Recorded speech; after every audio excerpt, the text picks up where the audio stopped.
tapu pe mo e a fifio e tolu taha I o tua. Tapu ki he whanau mo ngahi makapuna o ho eiki. O tapu atu ki he ongo whaifkau, ka koe pania e eiki pe mo ha loto. O kore ke ungawe ake e tala whakatapu kakato o e lotu pe mo e whanua. I he ngalu o pehe ho ko eni. Kai atamu ki motua ko eni ke whakauatu e tari le lei, pa mo e tari loto maafana. I ngai lau maari e kotoa peo ku mo wha anga maheni aki, ai tautou whanongoa e tau polo kalama, ako e soni whakasāpate, te koe ako wholofola, e mo siasi aho fitu, te watu ki haere ngau ma e kosi sukansi. O e whiawhia mawahe moni e te au, ka pau koe fufua taimieni ku ke kaumai ai ke whanongo, ke whakauatu e tari le lei ki te koe pia mohe loto whare. O amu e whiawhia e hoa koeni koe whakawhainga maari I o e taimi, e ongo whaiwhikau pia me Australia, kau Stephen Finn e te aupa, kau Meretangina Arolohea. Ke maukau whakataha hono atu e tau resoni, mo e ako wholofola, ke resoni hono wha. Koe lotu ia e tokoni mai e ki, hono whakamama e tāki e kina, e o atu he hoa koe. Ki mua ke tau hoko atu pe whakaafi ke mu whamore more, kore mua ke whaiwhikau, kau Stephen Finn, ke ne taki mua ki tau tolu, a kia tau atu. E tau lotu. E o toa mafi o mau tamai whakahewani a Fiona. Mau kau whataha I he hoa koeni, I he ako tohi tapu o ku mau whai. Pea o mau hanga kia te koe, a koe na ke whakamanawa a e wholofola. Ke rea ia te ki mau tōru. He koe e fupea ki mau. I he wholofola maani oni a Fiona. Amana ke whanongoa I ha ngahi lau maari I he ngā luope. Pea pehepe whoki a ki mau tōru. Tuke aonga e wholofola koini ki whanonga whakapirikimi o ku mau whai pia mei taimi ki tāniti. Whai tāpu kina ki mau tōru no kotoa pe. I he amanaki e mau talanoa whikau aki mo wholofola. Ki hoko e ngahi rea. A ho mau ngutupe mo ngahi whakaukau o ku mau. Ko hau taha pia pe me a Fiona. I a sisuko alo ka ko mau wha mo ui. Amen. Amen. I maro obito whiwhikau no tāki kina ki tau tolu I loto. Kia ge te au koe taha whukenia ngahi re soni whakafu ofa au pito o ku whai hono tāke kina I he kuata koe ni. E ku malawa ke tau sio ke ngahi tala ofa, pia mo e fuakawa ku whai I he otoa, I ene palani ki hono whakamo ui e whahinga o e tangata. Koe tau wau mani ke re soni hono wha. O ki ei whuke ku tui ki he ako re soni whakasāpate. Koe taha ku tui ki re soni whakasāpate, ko ene tokoni lahi taha kia te ki tau tolu kau whanongo, ko e tau sio o ku aunga ki e tau mo ui whakaaho. Pea o ku whiawhia au pito, he malawa ke u whakatoka ngai, o ku hike mo ui he tuunga ki he tuunga, he tokoni ai ako wholofola. Ko e sene no whaaku tau wau mai koe ki ai, ko e kaweinga re soni, ko e fuakawa tae ngata. Aki mo ke tau walasi re soni hono wha, on whai whakau. O tui peo e ngahi mea ku mahu inga ke te ki mua me re soni ko tau situa pia me ai. Tu mo ke tau kamata aki haki o mai beha taha ngahi mea mahu inga ke tau kamata aki e tau sio ke tau re soni. Tau kumata me whikau whine, pe te hoko atu e Meretangina. Tuke u whangabe ngahi tala whakatapu kotoa pe, o sio no whahako pe a tumo ke atake u la vea tu ki e ako tohi tapu e aho koe ni. Pe a malo obito whakau. Koe mea mahu inga kia te au pe a me he re soni o i wike kua o si. Ke whamahino ai tui koe ni anoa. Koe ne tui, na e hawa ia noa pe a mohono whamiri. Pe a kou tui pe, e hoko e tau tui ke ne uesia ho tau ngai whamiri. Ke nau hawa i o mau ai mo ui. Pe a koe tui koe anoa, o ku whamahino mai pe a mehere soni wiko o si. Na e tui anoa pe a ngā ue anoa.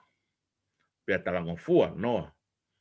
Na e tui anoa ki he o tua pe ta mai na e hoko ai anoa ko to taha hau ma ni oni ki he o tua.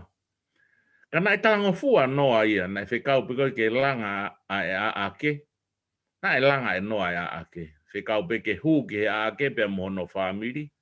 Na e hu anoa ki he a ke pe mono family. Ke ne whakamahino pe neongo whakahawhi ki tau tolu e he tui. Ka koe tui tae hanga ue. Mate ia. Pau peke whakaha e tau tui.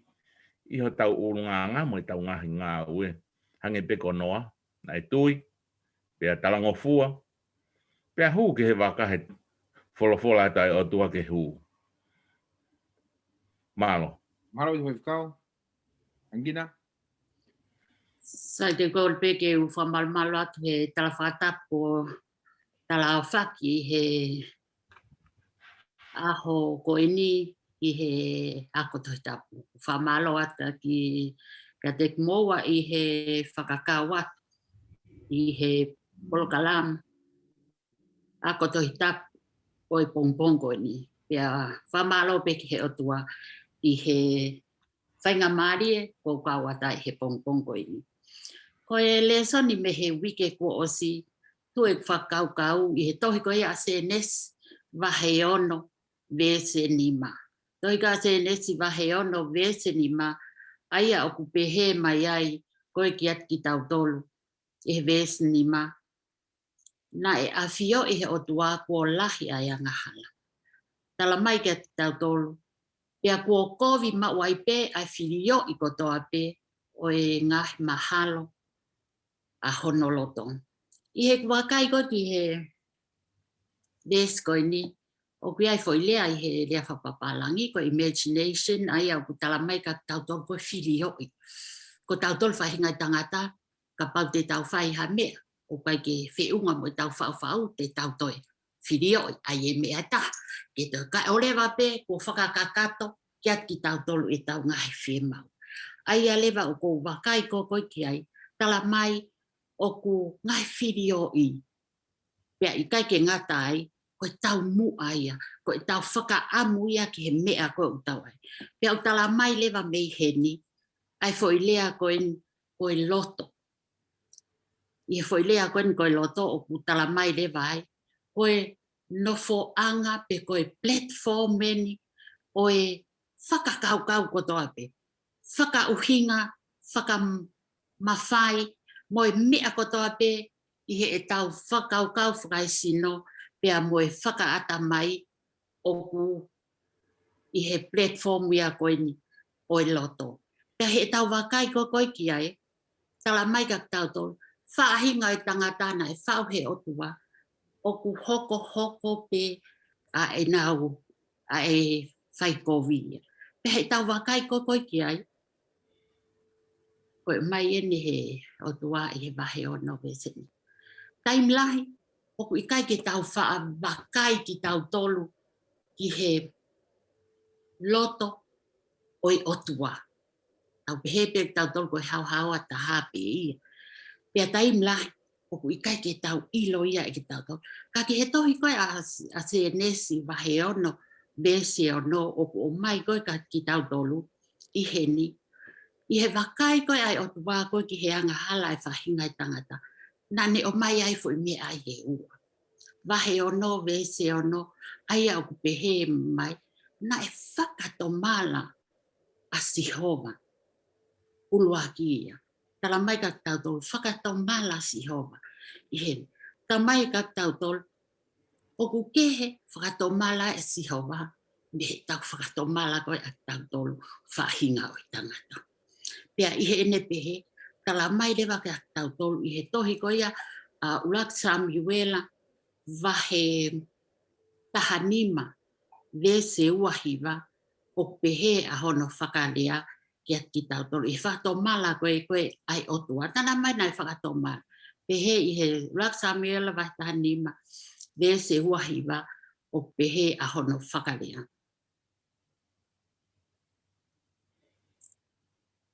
Pea koe uhi foki, koe mafi o Isleni, e ikai loi ia, pe whakato mala, he oku ikai koe tangata ia, koe uhi e ne whakatomala.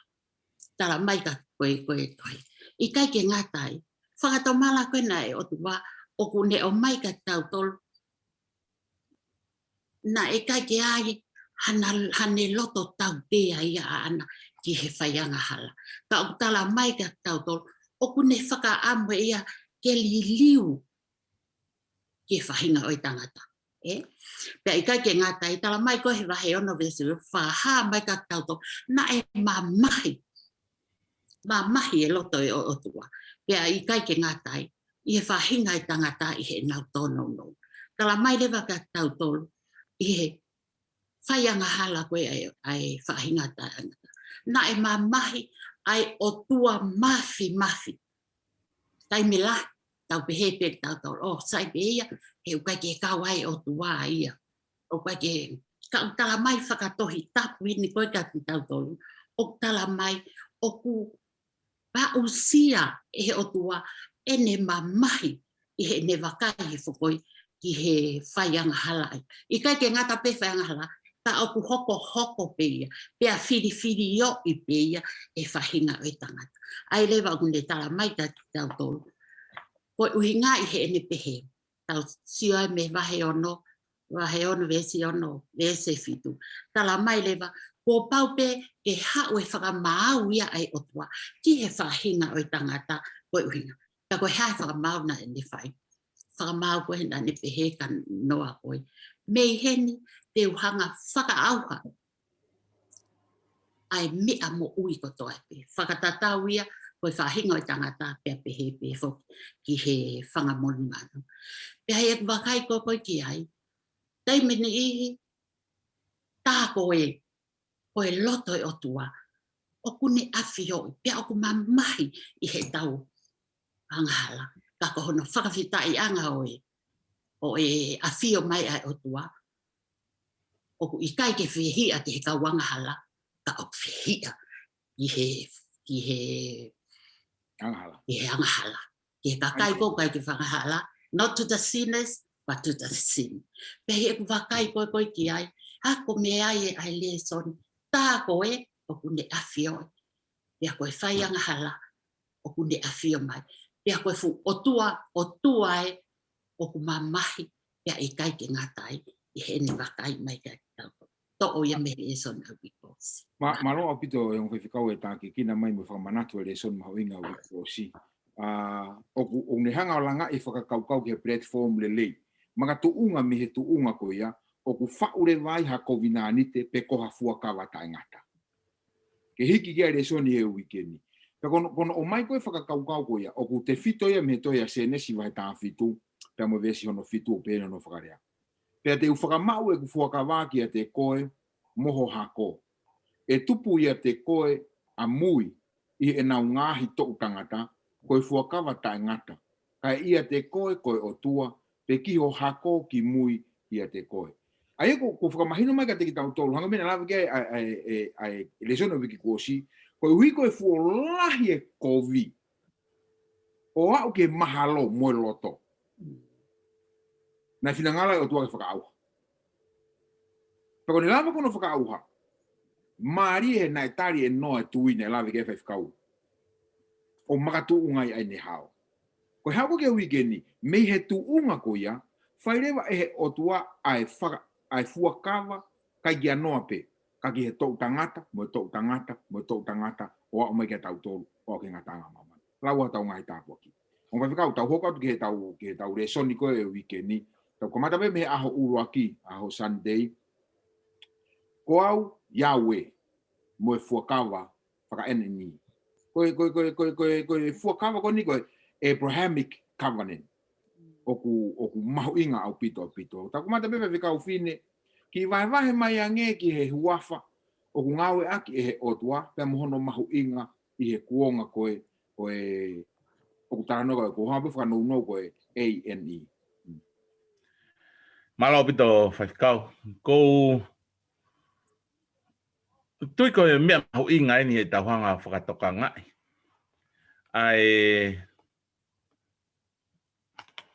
Ai mahu inga o e hingoa i he hahake pe ko tau ilo I honi ko hahake loto. Pea ko o mau inga au pito ai hingoa. E na whekau akia pe mohangahi ulunganga. Whekau akia mohangahi finangalo o tua pe mohangahi mea ke. I he tau ilo ki he hingoa ki mua ke tau talano ki he huafa o tua. Tau ilo ko hingoa atama. Uhingaia ko tangata. Ko hingoa mo se tau ilo ko whakahauwhi pe ko tohake. He nai tohake mo se pe me he vai. O whakamo ui. Pe tau ilo ko palahame te tau to lawe kia nai ko tamai ai tokolahi. Pe o wau mai ke huafa koe o tua o ku kau omi ki ai ai whehu I. Ko huafa o tua ko Yahweh. Pe ko huafa e nia o tua. O ku haia tu o noa fe valungia ua valu I he fuakawa motua. Pe ko tohi folofola whakahe pelu. Ai huafa koe ni o tua ko Yahweh. Pea kono uhinga lahi o ngahi uhinga ia o mai o whekau aki mo huafa koe o tua. Koe toko taha taingata. Koe taha tupu pe ia te ia pe. Koe o tua o ku iai. Koe taha o ku moui taingata. Koe taha falala pe ia iai. Pea kuni hanga rewa omi kia te tātore whakaukau. Oe o tua pe mo tau kakapa. Ai tau whakaukau ki ai koe o tua o ku moui pe ku tawhi mai me iai ai moui. Pea whakamahina mai koe o tua ia ku taingata. Pea purea ki he kuohiri. Pea moe lolotonga. Pea moe kahau. E toha se nesi wahe tahani mawes fitu. Tala mai pea ne pehe kia te ia. Ko au, ko Sihova. Eia, ko Yahweh ia. Nā ku omi koe me I ua. I karitia pea fuaki kia te koe ai whanua. Pea koe wholofola nia ai o tua. Kia epalame. Aina e hoko ko epalame. Ke whakamahino ki ai. Koe otua. Koe otua mafi otua tae ngata. Ui kai ke hano. Ha whakangata a o ene mo ui. Pa kai ke pure taimi he ne mo ui. Ko ia na ne uia epalame. Pea na ne whai pe mo e wholofola koe kia Mosese. I he taimi koe na e whikau ke o me whanau Isleri. Whia maa Mosese pe ko hai. Tene tala ki he kakaina ne whikau ia. Na i talange o tua. Talange ko au koe ko au. Na e oange ai pe o tua ko au ko Yahweh. Pea Uni hanga peo whakamanatu ai kia te kitau tolo ai mahu inga. O e maalohi, o e taengata. Pea moe ngahi tawhaki ke he keho whekau aki moe o tua. Pea koe taimi o tau whakaukau ai ki he o tua koe ni. Mahino rewa ka te kitau tolo. Koe o tua e nia o kui kai ke pure kia ia taimia. Pea koe o tua e nia o koe kiaha me e whaingataa kia te ia. Pea whakamahino mai pe mihono hua wha ko Yahweh.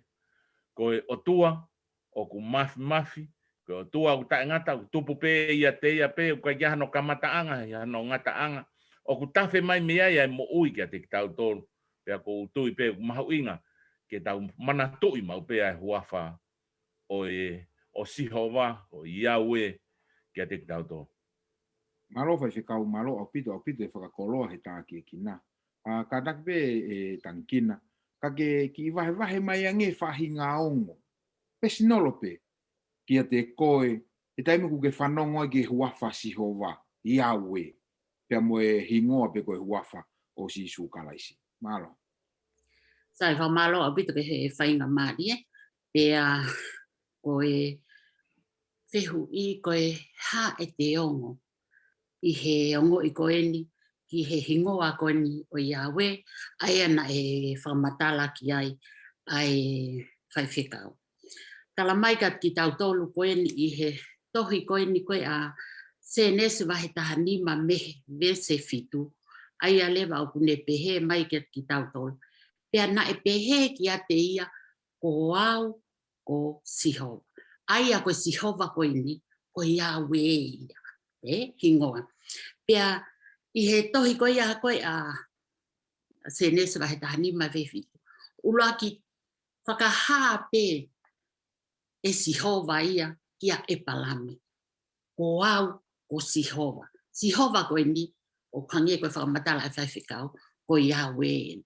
Ka pau lewa te tau whakatoka ngā i hake pe I he lea whakapapalangi I he vesi koe ni o kutala mai koe I am the Lord koe ni koe foilea koe ni koe Lord o ku matai tohi la lahi katoa pe.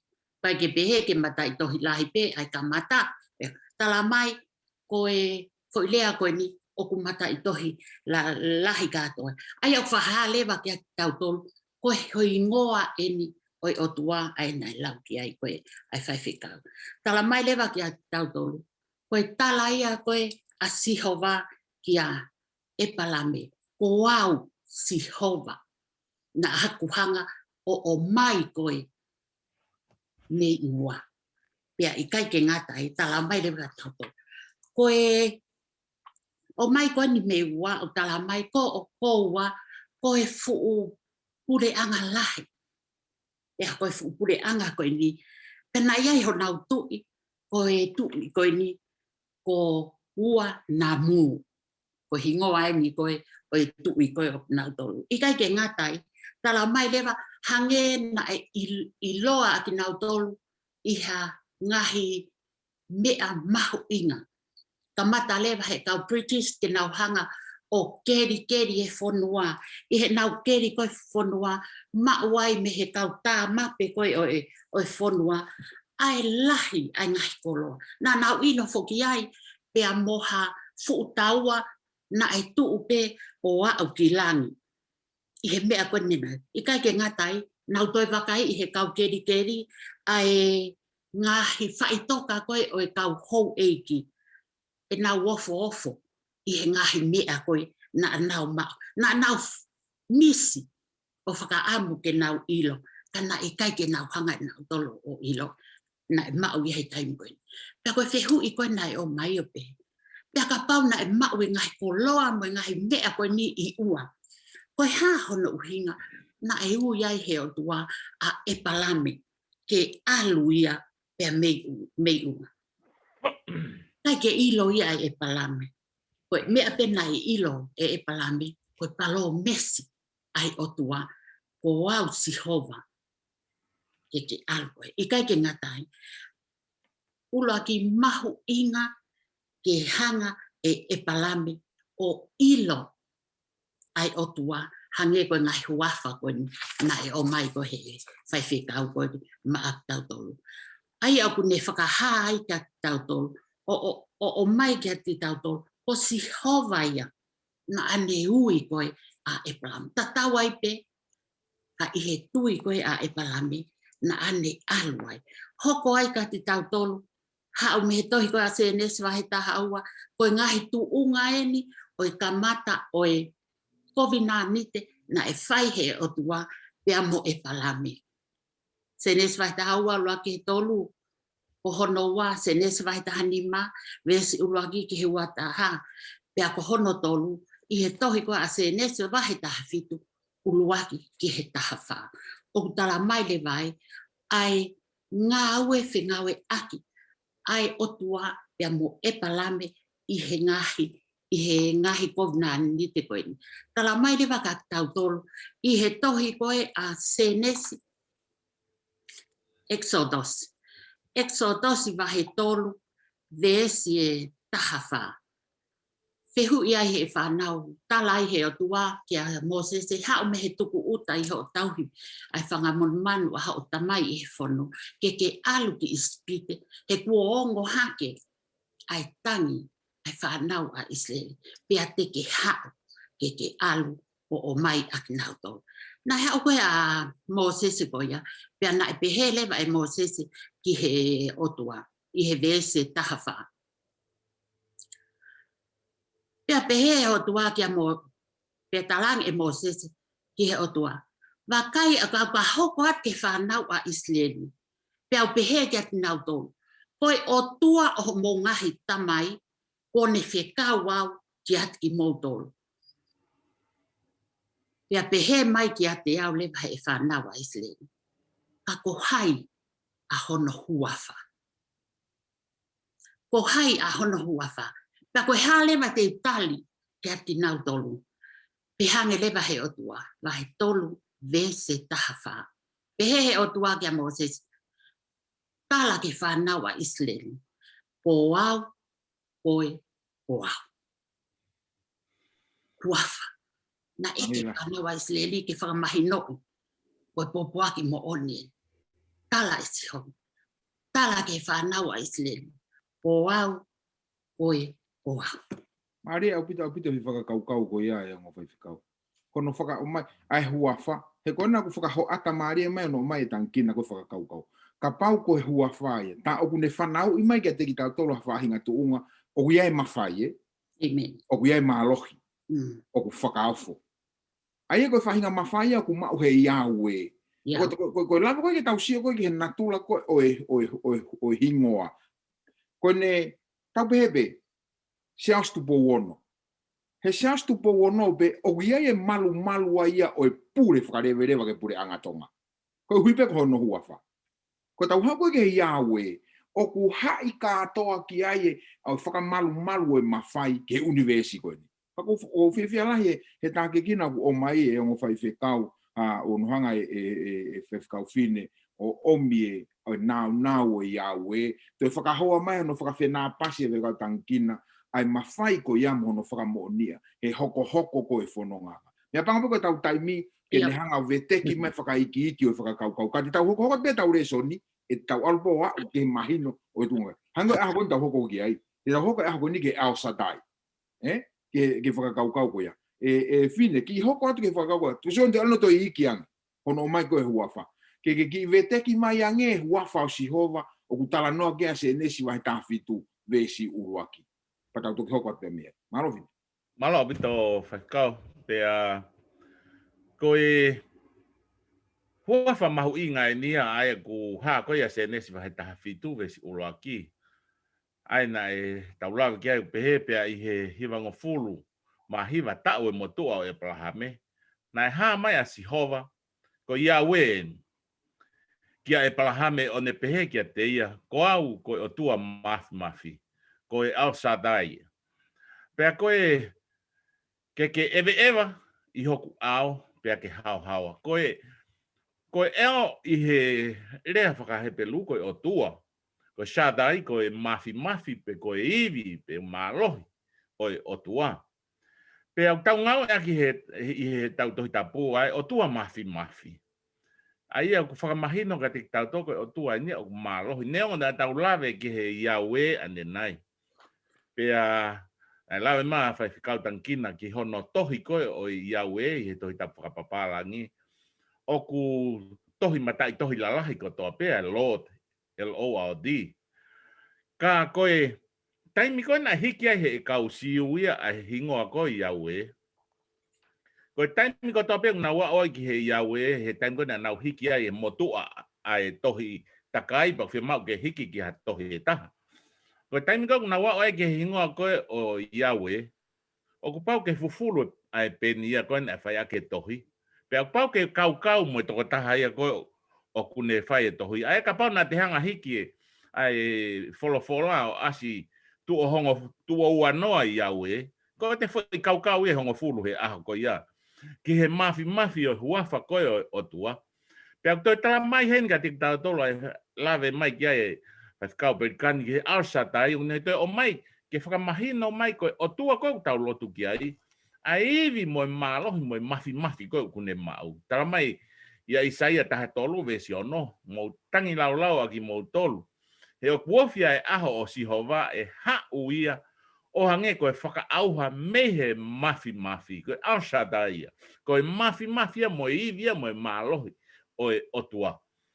Koe whemau ko tō pehe ke tau manatu e taimi tau whepaki ai mo hapalo parema. Whaingata. Tau manatu ai o tua koe ko El Shaddai. O tau o tua. O ku malohi taha pe ia. O ku ikai ha mea ia tene tae lava o whai.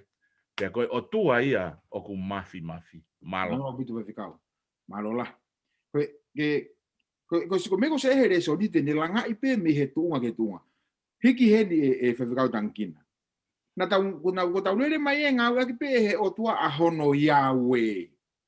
Ko tau wau mo ke tunga ko he ni whewholofola ko mo e palahame. Hame na ke ni ngā ua ke pe Yahweh ya e palahame whewhikau tangkina. Kai huma El Shaddai. Ki tala noa mai nge ki ai. I whakakau kau koe. Sai, malo au pito. Ko Yahweh hange pe koe lau koe mei he tohi koe a senesi. Ko au si hova o ko whekau koe e palahame ke alu. Tu unga ia o Yahweh kia e palahame ko si hova ia. Ko au si hova na ak whekau koe. Ia mahalo pe te tau pehe, te tau toi ngā ue aki. I he whekau kehe, te tawa mai ki El Shaddai. Ai ni ko oso mai he whai whekau ka tau tō. Ka koe tau wakai koe ki he pongpong koe ni. El Shaddai, o kune o mai ia se nes vai tāwhitu vese uluaki. Tala mai he vese uluaki. Pea I he hiva ngo fulu mā hiva. Tau o motua o e palame. Na ane ha mai a Sihova Yahweh kia e palame o ne pehe kia te ia. Ko au koi o tua mafi mafi. El Shaddai eni, ko au koi o tua mafi mafi. Tamata ake vesi, tala mai e tau ia o e palame. Ko hea ene kaunga, tau hive hiva. Pea I he taimi koe ni, tala mai ka tau tolu. Senesta hawa, senesta hanima, senesta hafitu. Ta wene me alu ke half a century. O te ke whakakakato he o tua ia a ene palo mesi kia e palame. Vahe taha nima, na e talangi ai he o tua kia e palame. Hunga mai, pia oan ake mana vahe. I vahe taha nima. Oan ake mana. Whawhehu ia e palame ne pehanga. Olewa nge e kuunga tu. Pea olewa nge e ku ikai ke umana wahe. Na ake pehe mai e Sihova koe o tua. Teke foaki. Mai ai hako moa. Aho ko eni. Senesa ni mai. Ko Eliesa ia koe Damaskus. Ko se vahaniti a katia. O ku te ki ai ke foaki mai koe. Tala lewa he o tua. E palame, hu mai ki tua, wakai ki he langi.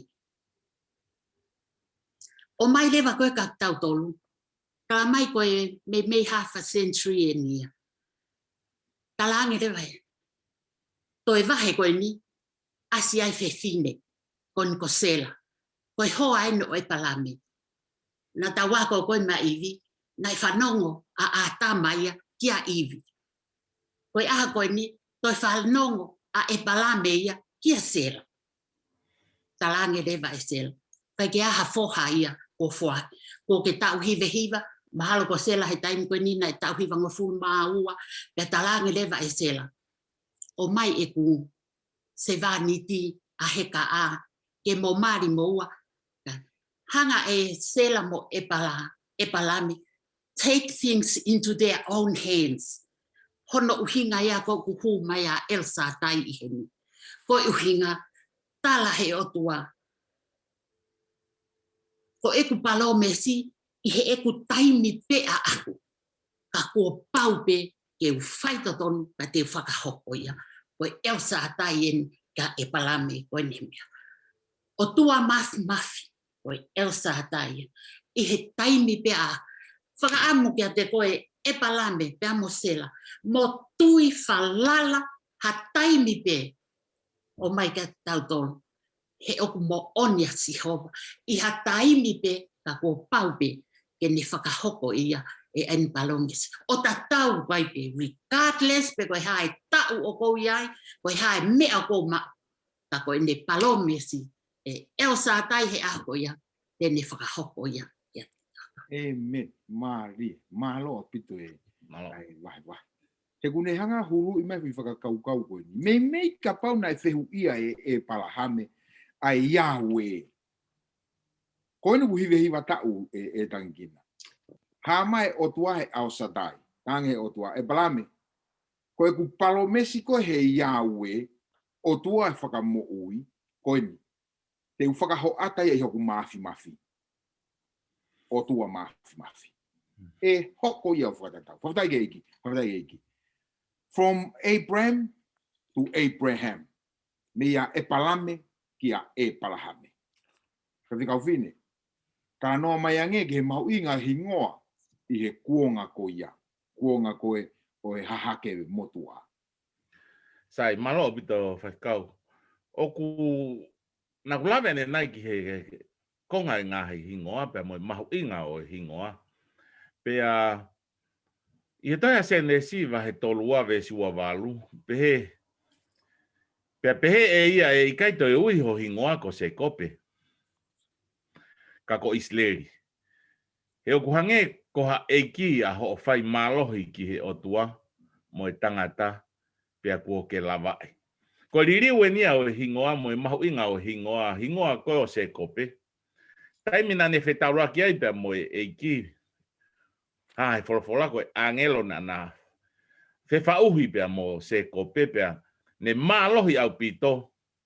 Pia na e talange rewa. E ikai ke toi ui koe ko se kope. Ko se kope whoki uku. Pehe kono uhinga ko e puke o mui wa he. Tain koe na e whanau iai o mahanga ko e ni. Na e mua mai a isoa ia kulahi kai puke e se kope ia e wa e ko isoa. Pia ko ne whakatai pepe ia ki hane hanga whenga ke whetongi hona tu unga he nane hanga ia ma ai tāpuaki koe o e whohalahi pia mo e tāpuaki ia he na tamai. Kana e wholofola o tuahi kai ke toi hoko koe koe puke mui wae. Ka teke hoko koe ko isileri. Whewhauhi mo o tuapa ku ke mālohi. Pea koe mahu inga o hingoa. Hingoa o so se whau asia se nesi wahe whātaha. Ves whanima. Koe so se wha koe uhinga ia tene tānaki. Pea nai whakahingoa a so se wha ia i ispite ko Sefinati pea nea, koe hingoa ai nia uhinga, koe tokotaha kune whakaha kia e ngahi misteri. Ka koe ngahi hingoa o ku whekau aki mo ngahi ulunganga, mo ngahi ngā aue na nau whai. Pea ko whia mai pe toha Daniela wahe uruaki ves fitu. Ke u whakaosi aki o pehe he wholofola ko ni ak nau tolu na e ai ki ai, e he eiki ai kau tawa whekau. Ai ngahi hingoa. He na e kia Daniela na e uia ko Peretisasa. Pe kia Hanania ko Setaleki. Pe kia Misaeli ko Mesake. Pe kia Asiria ko Apten ko. Na e hau e kau tangata siu ko ni he pelu ko ni pe ui hona hingoa i Papilone o ririu nau toluia ke whakawheho ko taki pia mo ngahi o tua ko Papilone. E uhinga ke ririu ki nau tolu mo e nau tui ki hona o tua. Ke nau tui ki asiho, ki he u o tua loi koe o Papilone. Ka tau ilo pepe me he tala noa foi toko wha koe ni. Ko hona uhingoa neo na e ririu. Ka nai kai ke ririu hona uloto me he o tua. Pea ko tui koe ngahi hingoa pe ko hanga o mai ke lawe mai ki he tānaki ki he tawakatohi tapu. Koe ngahi hingoa ni he ku ui pea te alo e pe kitaia he fo hingoa ko ia. E pe mai ko hingoa ko na ko hingoa whakai koe kau mea ko na ko hingoa kai ke sai pea te alo e whakau kau e whanau nau alo e pe nau tolo i kai ke sai. Ka ku whamahino mai tānoa koe no Daniela. Koe hingoa koe ne Daniela. Neongo kuririu ia i Papilone ki he hingoa ngahi o tua o Papilone. Kana kai ke ririu a Sihova ia i he loto koe kau tangata. Ta tau e pepe koe ha ho tau hingoa. Ka ririu. Oa ririu a si sui loto he tau mo ui. Mari. Malo. Mari a whikau. E se nesi wahe taha fitu vesi o no e tankina. Wanga whewhere wahe tau mahu inga ia i he liriu hingoa na e whai he o tua kia e palame ke ui ia ko e palahame. Malo. Sai malo. I he whakaosinga koe ni o e whao kovinani te. Hanga lewa he o tua o mai a tau tolu. Ne li liu lewa ai hingoa e palame ki a e palhane. Ko e palame, tau ilo katoa pe tala mai, ko hata mai ko whakahikihiki. Exalted. Pea ko e palahame, ko e ta mai ai ka kai tui pe ko hatoko lai. O ko mai ko e ka tau tolu. Tala mai ka tau tolu, ko e fuafua tai mieni, o ku hai i he tohi tapu, ai mauhahi ngoa fo ou mei he otua. Na tau wakai ki he uhi ngoa, ko o mai he whaiwhekau ma ak tau tolu, li liwa Daniela ki ahai, i hai. Tala mai, ko e fuafua tai mieni, ha hingoa li liwi hingoa o mai e he otua. Tala mai lewa ka tau tolu, i he hingoa fo ou, o kune whakaha mai ka ti tau tolu, o ku iai ai kovina ni te fo ou. A new name and a new government. Kovina ni te fo ou. Pea o ku kovina ni te fo ou koe ni mo e wheohi koe ni, o kune hanga lewa ia o silai.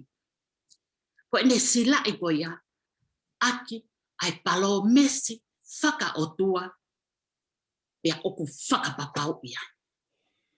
Silai ai wheohi koe ni, aki ai palo mesi whaka o tua, pea whakapapau iai ai kovina ni te koe ni. Tala mai rewa ka te tau tolu, i he tohi koia a senes wa he taha fitu, vese nima.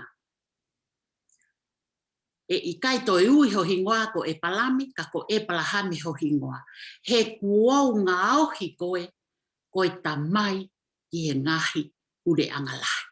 Koe kovina ni te fo ou ia, mo hingoa fo ou, na e oake he otua kene. I he ne ui koe koe a Abraham koe ke hau koe mei ua. Kai ke ngata pehe he hanga he otua whakakakato ai e palo mesi kia ai e palahame e hoko ia koe tamai ai kakai tokola.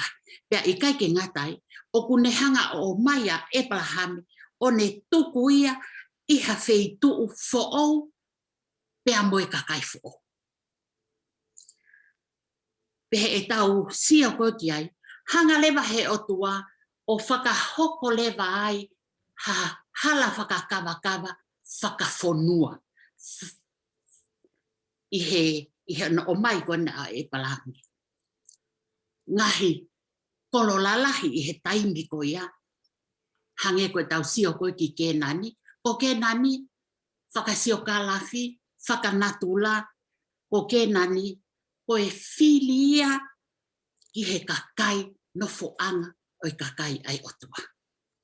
Pea i kai ke ngatai, pea mei Kenani, o kuiai pe moi ngahi, nau toe ngahi, whekau aki, whengaue aki, pea mo he ngahi, kakai kehe, i he pure anga koe neo Kenani. O hange rewa ke a tautolu, ko Amoni, ko Moape, ko Itomi. Hauat ki ai, koe ngahi whei tuueni te nau wheohi, pea mo nau tolu. Pea ka pau lewa e o mai toi whaka fo i tui, hono uhinga. Hangai he otua, o uia e palahame, ke ha o mohono whamiri, mei ua i he taimi koe ni. Na kai ke ilo ia e palahame. Tala mai ka tau tolu i he lau. I he a o mai koe ni, ki he millennium i hono tolu, BC. Tala mai lewa ka tau tolu, hange ko blau ane nai, na e kamata ke tupule kina a ua ia. Hoko e keri, mao e ngahi koloa ia ai. Hoko ai mea koe ni nai hoko ai, i he millennium i koe ni. I ua hono tolu, piriote hono tolu, na e haa mai ki a tau tolu. Ai mao koloa, ai fufonua koe ni ko ua i he taimi koe ni. Pea tala mai ka tau tolu. Pea koe ni aluhake pe koe nau mao koloa. Hanga lewa he kau ila mai te ia. Hanga nau tolu. Whaka aua. whakaauhua i he wāwhe mawha, he wāwhe mātonu BC. Na e whakaauha ki nau tonu e he kau ela maite. Ai a lewa o mai kia te e au e whakau koe. Tana e awhio i pē e he otua. Hono uhinga na ne o mai ai. Na ne whakaamu ia ke hau a Ebrahame o hoko ia ko hata mai i ha whonua toko la. I kai ke kofu i pē i ua. Pea i kai ke ngatai, pana ane whakaamu e ia ke ne hanga o mai o whakahauwhi a Ebrahame pea mo hono family me ua ke hoko atu a ene ngā ue na ane ui ai a Ebrahame. Malo apito whawhikau e whakamama mo tānaki whawhaofa ko whakahoko ke aho koe ni. O ko mahu inga ia lahi aupito he liriu hingoa. O whakaha mai pe te mpeko ho o lale whikau a mo hono whakamau e kovinanite. Moe o tua. Mea e palame kia e palahame. Ke tamai ki he tokola. Kapau ko whakamooni o e kovinanite. Kono sila i koe o e mari o whakahaia he ririu hingoa. Koe mea ku te aupa i koe a ririeta he kua sila i na kovinanite pea mo Stephen Fine. He kai ke saviete a Fine ia koe uhala ia he sila kovinanite. Koe sila kovinanite, koe family for ou, hingoa for ou, pea koe ririu ia koe o e tuunga e fuakawa ku whai koe o tua, o ku whai e hingoa. Mari lahi a pite whakakau. Mea pango peko tau taimi, tau mawepe ki he whakaosinga atu koe toi tau aho ua. Aho pule lulu, whewhikau, ki he tuunga pe koe status of covenant. Whakatana noa mai nge Fine ki he ngahi tuunga e fuakawa, na e whakahoko e o tua ki a e palahana. Malo. Malo koe, ngahi tuunga koe na e whakahoko e he o tua ai ne fuakawa ki a e palahame. Ue tuunga e tolu. O ku ha i he tau wakato i tapu whikau aki mo e ngahi mo e fuakawa koe nea e o tua. Koe tuunga ulo aki ne hau e o tua ki he tangata pena e haere mai o tua ki a e palahame. Koe tuunga hono ua na e ui ki he talangofua mi he whaahinga o e tangata pea me ia e palahame. Pea kono tolu lewa koe tala ofa whaka o tua. Tau ilo kotoa pea e fuakawa koe kia e palahame. Se nesi wahe tahaua ves tolu. Pea te whakamonu ia aki nau tolu e tāpua ki i koe. Pea whakamala ia aki nau tolu e kape i koe. Pea monu ia te koe. Ai ngahi whahinga kotoa pea o mamani. Koe tala ofa inia e o tua. Pea i he tohea se nesi wahe tahanima vesi fitu ki he moi walu pehe. Pena e pehe kia te ia kau ko si hova na ku omi koe mei ua i kariti a ke whaki kia te koe ai whonuani ke mau. Aia koe ngahi tala ofa inia ai o tua. Nea whai ia kia e palahame. Koe tala ofa hakahau. Pea monu ia mamani i hono hako tau ilo nai hau ai peo au kia si suklaisi. Koe tala ofa ia ai o tua kia e palahame. Pena ne tala ofa ai whonuako ke nani. Kana e fie mau pea e palahame ke talangofua. Na e fie mau e palahame ke tuu o alu.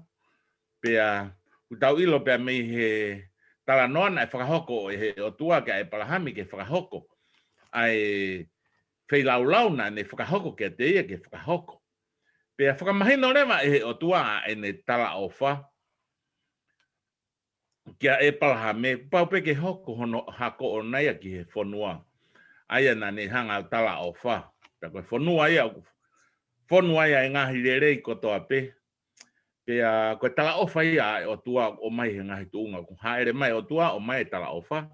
O kune fie mau e toko taha ko whai koe fuakawa ko ia. Pea mo ia. Ke tala ngofua pea mo mui mui ki he fuakawa ko whai. Pea hangarewa he o tua o ange. Ai ngahi lerei pea mo ngahi tala ofa ko kune hanga o mi. O whikau aki pea mo ene fuakawa o whai. Pea mo ki nau tolu. Malo abito o whikau tau hoko te be tankina. O mahino e uhinga o hingoa ko eni ko e palahame. Ko hae ni whela vei pea mo ki tau tolu i he kuonga ko eni. sai malo au pita. Koe whela ve i koe hange pe koe koe o whamatala ko mawhai atu ko e palame koe tamai ai kakai tui. Tala mai ka ti tau tol he le soni. Ko ia pe e tui. Pea ko hono whaka ofo ofa. He ku ikai ke tala mai. Ko si aspe koe e tui. Tala mai ka tau to. Whoever. Ko ia pe e tui. Whaka ata mai ke he taha kotoa pe. Hange pe koe koe whaka ata ko he malanga anō he tau e te awanoa. Ha taha pe. Whakakau katoa. Ka koe ni oku mai koe ka tau tolu. Ko haipe. Tohi koe a kaletia wahe tolu. Vese valu. O mai kia ki tau tolu i he tolu fitu. Ai au pehe i he tohi koe a kaletia wahe tolu ves fitu. Ko ia ke mou ilo ko ki nau tolu oku i he tui.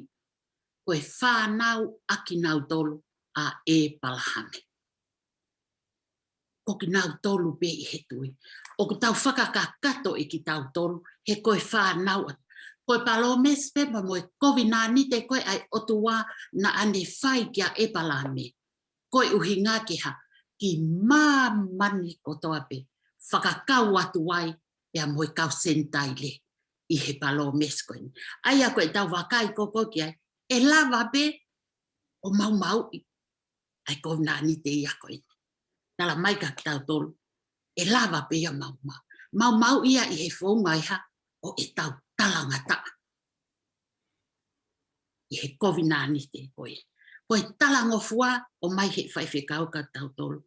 Koe whakakakatoa kia he otua, e ne ngahi tala ofa, mo e ne palomesi ki he kakai. Koe talangofua. Talangofua. I kai ke ngatai, e mau mau ai fuakawa, tupu me he talangata, koe tau tae whai totono. Koe tau tae whanongo ki he tala mai. Tala mai ka tau tolu, na e tala ka e palame. Te ke malolo, ka e hoko atu ho o whanau. Pea moho whamiri. O kou kau i whamiri o e palame, ka pau o kou tui ki a sisu kalaisi. Tala mai rewa ka tau tolu. Pea ka pau o kou kai ke utui, o kou talangata au, ki he palomesi, mo e kovinanite, mo e fuakawa, na e oange maa e palame. Na e kai ke ngata pe e whamiri o e palame, ka na e tala mai, ko e kovinanite ki mamani kotoa, ki he ta e ngata, ai kovinanite koe ni. Pea i he tau wakai koe ki ai, o pia e tau manu i ai.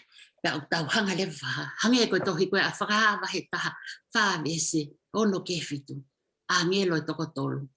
Ongo le o lahi, pea tala, mai kia te au ai fili, o hai te tauhi. Te tauhi ki he otua, na ane whakatupu a mamani, e te talangata a pea, o whai pe mea, o hono i kuanga. Ka koe palo mes, pea moe, u mea konu mahe otua, i he ende ofa mai, otua ofa, by grace, mo ene salvation, mai a ke mau ia e au he au. Koe whakahau ata maria ku mo whai he whakakaukau e aha ko ia e o whai whekau. He una whenā pasi he whakakaukau koe. Oku na lawe a whawhekau whine o pe he. Koe te kau koe ki he tala ofa koe ni whaka e palahame, paupeke te tui. He koe tuia e palahame na e aluai. Pea e hoko e ngai tala ofa e tolu. Ui haue o tua ki a kita, te ke hoko koe whakamonu ia ke he kakai kotoa pe. Te ke toi hoko pe koe whakamala ia ka te ki nau toru kou kai ke nau sa ia koe ia koe. Ka ku konti sinia, aina e lava ki a tankina. Peherewa he whakamatala. E malava ke tau kau katoa, koe hui e keresi, ke tau kau katoa, ka pau te tau tui. Whawhitai ke iki e? Amen. Pa koe hako ki tau toru e palahame. Amen. Hau e awhakausi. Nea pango pe ko tau fuhu mo tau taimi, ongo whai whakau, ka te tau hau e awhakausi. Ae koe tau whakamaapo opo e pene tau reso ni e ahoni. Whawhikau whine. Whakamatahai mai ange ai asi ai keresi i he fuakawa e o tua pea mo e palahame.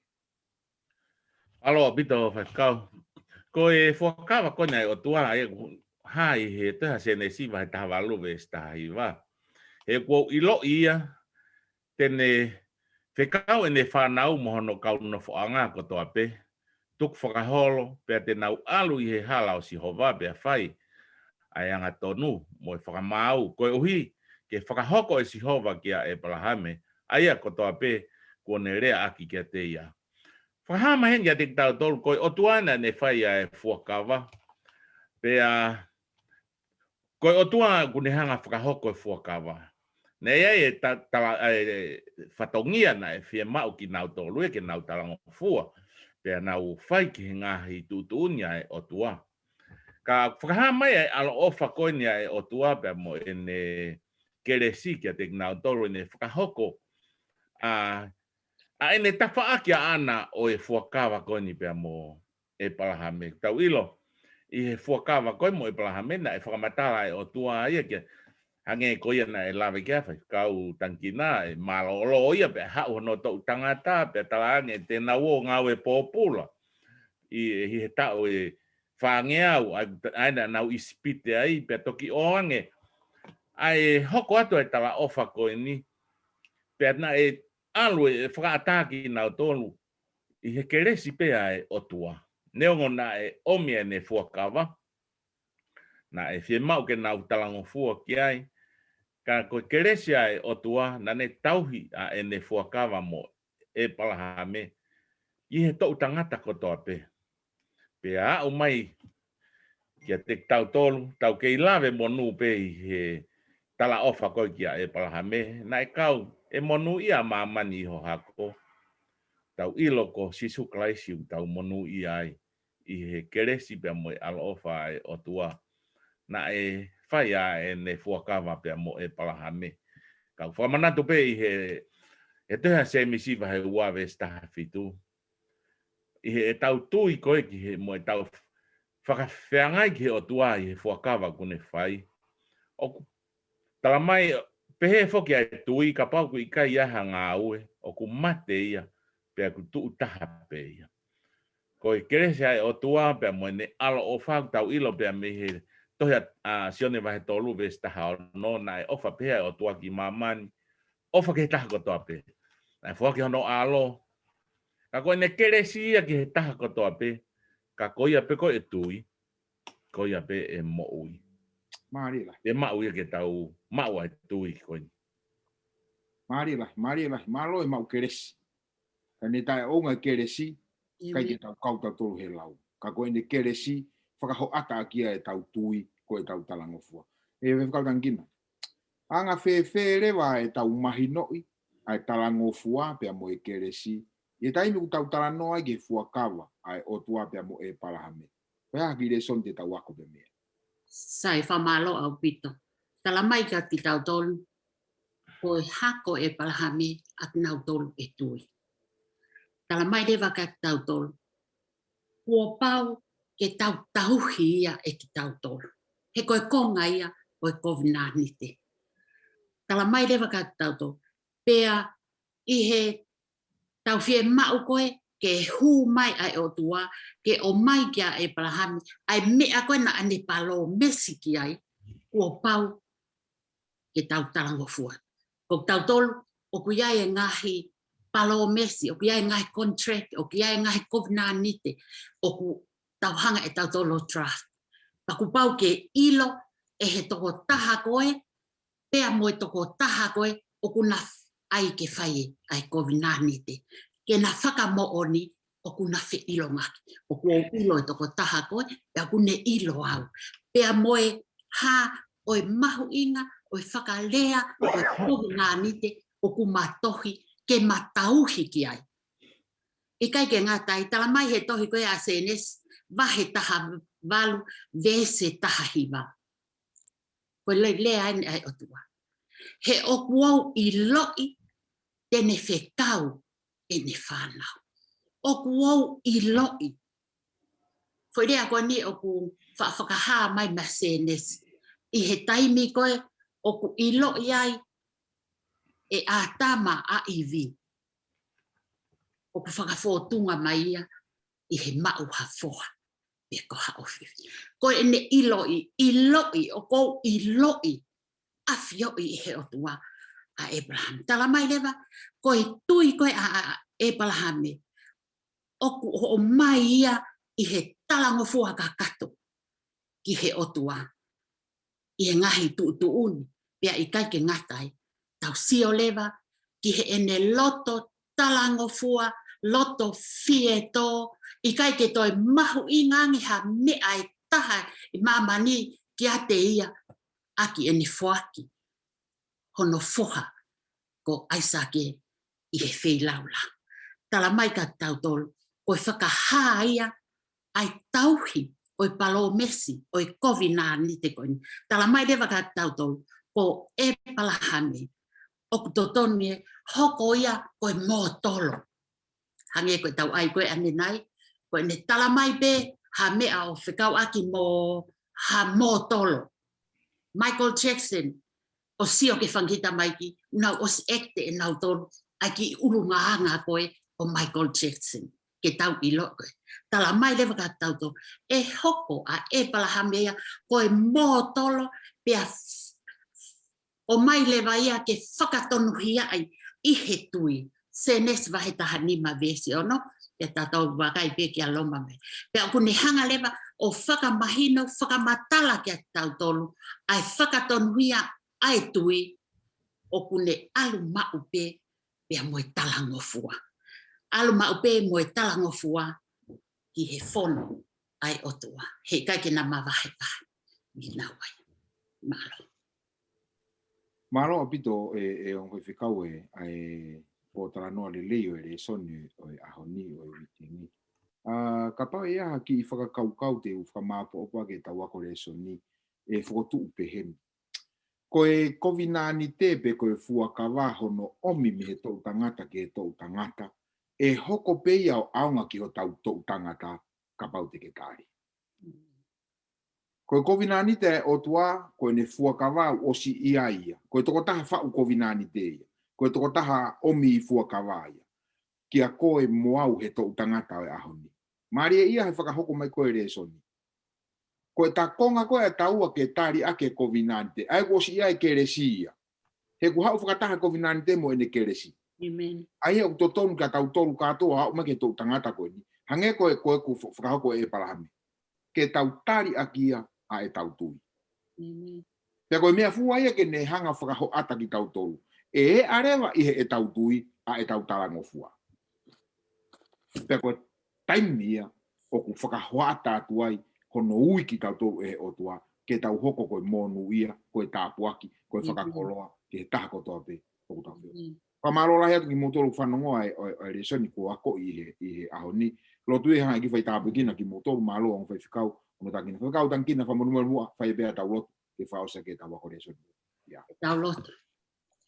Tamai mafi, koe mau tamai whahe wane awhia. Mau wha maloho ke itari ak mau tolu ke mau ui ke awhia nā, koe mau tamai. He koe tamai whai totonu ai awhia nā.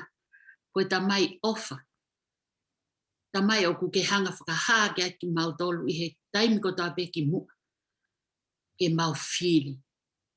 Taimi niho ku mau whiri hana. Ka koe ose e mau wako he aho ni. Tamai mafi. Ko mau mawa he aho ni mo o fola. Na mau kole ke awhiona ke kau mai he mau wako. Le soni he aho ni. Aonga ki ati mau tolu. Aonga ki ha whaamiri. Aonga ki ha siasi mo ku mau tolu. Mau ate whakamalo lahi ki he awhiona. I he tataki i kua ke whai. Tamai whakamalo e off. Whakamalo e mai kou nani. Ke mau whiri. Ta koe le leita hape.